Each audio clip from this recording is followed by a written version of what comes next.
네, 안녕하세요. 코인원픽입니다. 여러분들이 구독과 좋아요를 많이 눌러주셔서 진심으로 감사드리고, 구독자 수가 630명을 넘어섰습니다. 향후에도 구독과 좋아요를 많이 부탁드립니다. 영상 제작에 큰 힘이 되고 있습니다. 저는 경제학과를 나왔는데요. 제가 경제학과 다닐 때 통화경시대회에도 참여를 하고, 통화경시대에서 또 우수한 성적을 거두기도 했습니다.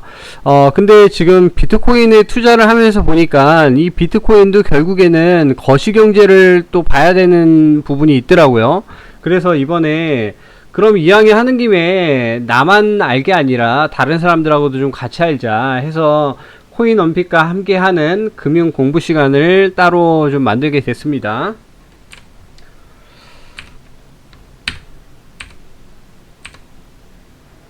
네, 일단 먼저 처음에 1강으로 테이퍼링이라는 것을 제가 준비를 해봤어요. 그 테이퍼링이라는 용어가 미국에서 굉장히 뭐 좀 핫한 용어가 됐죠. 그 여러분들은 테이퍼링이 뭔지 알고 계십니까? 테이퍼링은 이런 거예요. 정부가 경제 위기에 대처하기 위해 취했던 양적 완화의 규모를 점진적으로 축소해 가는 것을 말한다. 일종의 출구 전략이다. 사전적 의미로 테이퍼링은 점점 가늘어진다라는 의미이다. 뾰족해지는 것을 말하는 거죠. 미국의 벤 버냉키 미국 연방준비제도의 의장이 의회 증언 도중에 언급하면서 유명한 말이 되었다. 2013년부터 나온 말입니다. 그래서 골자는 뭐냐?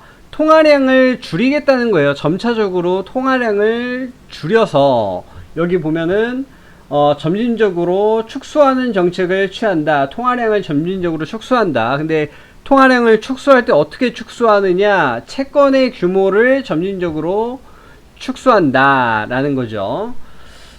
그래서 그런 점에서 테이퍼링은 양적 완화 축소라고 해석할 수 있다. 테이퍼링은 출구 전략의 일종이지만 출구 전략과 동일한 의미는 아니다.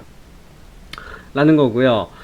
정부는 출구 전략을 시행하기 위해 채권 매입 규모를 축소하는데 테이퍼링 정책 외에도 은행 이자율을 올리는 등 다른 방법으로도 통화량을 축소할 수 있다라는 거죠. 자, 그러면 여기서 중요한 게 뭐냐? 양적 완화가 뭔지, 출구 전략은 뭔지, 그리고 채권 매입은 뭔지 이거를 좀 알아야 돼요. 이거를 알아야 이래서 테이퍼링이구나 라는 게 이해가 되겠죠. 그래서 자, 일단 직관적으로 이게 딱 이해가 딱 돼야 돼요. 테이퍼링을 듣자마자 이건 끝을 뾰족하게 한다는 의미구나. 끝을 뾰족하게 어떻게 하는데? 라는 걸 생각해서 제가 이거 그림을 그려봤어요. 자, 이거 삼각형이 바로 통화량이에요. 위로 올라갈수록 통화량이 감소가 되죠. 자, 그래서 삼각형 위에 뾰족한 부분, 이게 테이퍼링이에요. 한마디로 통화량을 줄이겠다는 거예요. 자, 그럼 양적 완화는 뭐예요? 양적 완화. 양적 완화는 중앙은행의 정책으로 금리를 인하해서 경기 부양을 통해 효과가 한계에 봉착했을 때 중앙은행이 국채의 매입을 통해 시장의 유동성을 직접 푸는 정책. 말이 한마디로 돈을 풀겠다는 거예요. 자, 돈을 풀면 어떻게 됩니까? 시중에 돈이 엄청나게 많아져. 그러면은 투자가 증가되겠죠? 예, 투자를 하도록 하겠다는 겁니다. 근데 이 양적 완화를 축소한다 그랬죠. 테이퍼링은 결국 투자가 위축시키겠다 이런 의미예요.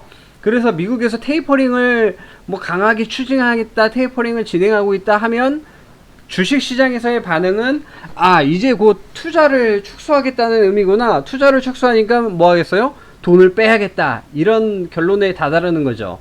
자, 좀 더 가볼게요. 금리 중시 통화정책을 시행하는 중앙은행이 정책금리가 0에 근접하거나 혹은 다른 이유로 시장 경제의 흐름을 정책금리로 제어할 수 없는 이른바 유동성 저하 상황에서 유동성을 충분히 공급함으로써 중앙은행의 거래량을 확대하는 정책이다. 중앙은행이 유동성의 공급을 늘릴 때 하는 방법이 중앙은행으로부터 돈을 늘리는 방법도 있지만 결국에는 국채를 푸는 거예요. 시중에 있는 돈을 국채로 걷어들인 다음에 그 돈을 정책을 통해서 시중에 다시 풀어버리는 거죠. 이게 바로 그 채권을 매입하는 이유입니다. 근데 테이퍼링을 하면서 이 양적 완화를 줄이겠다는 얘기잖아요. 그죠? 그 다음에 출구 전략이라는 용어가 나오죠. 일종의 출구 전략이다 라고 테이퍼링을 정의를 했는데 그 출구 전략은 뭐냐면, 원래 출구 전략은 군사 용어예요. 그 베트남 전쟁에서 이제 미국이 철수를 하잖아요. 그 철수를 하면서 나왔던 말이 출구 전략이라는 거예요. 근데 경제 정책에서 출구 전략은 조금 달라요.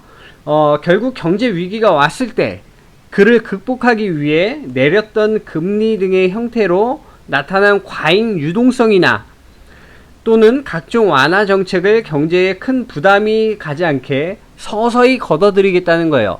제가 아까 전에 여기서 직관적으로 요 그림을 그렸죠. 그 풀어놨던 돈을 서서히 걷어들인다. 이게 바로 테이퍼링이다 라는 거죠. 그래서 오늘은 테이퍼링에 대해서 좀 알아봤어요. 이런 경제 용어들을 하나하나씩 알아가는 게 결국에는 코인 투자에도 분명히 도움이 됩니다. 왜냐하면 경제와 주식과 코인과 그 다음에 금융정책, 그 외에 외부정책, 해외시장, 국내시장 이런 거를 통합적으로 좀 보면서 코인을 투자하는 게 좀 좋을 것 같아서 이번 코너를 준비했고요. 지금까지 코인원픽이었습니다. 감사합니다. 구독과 좋아요, 알림 설정 부탁드려요.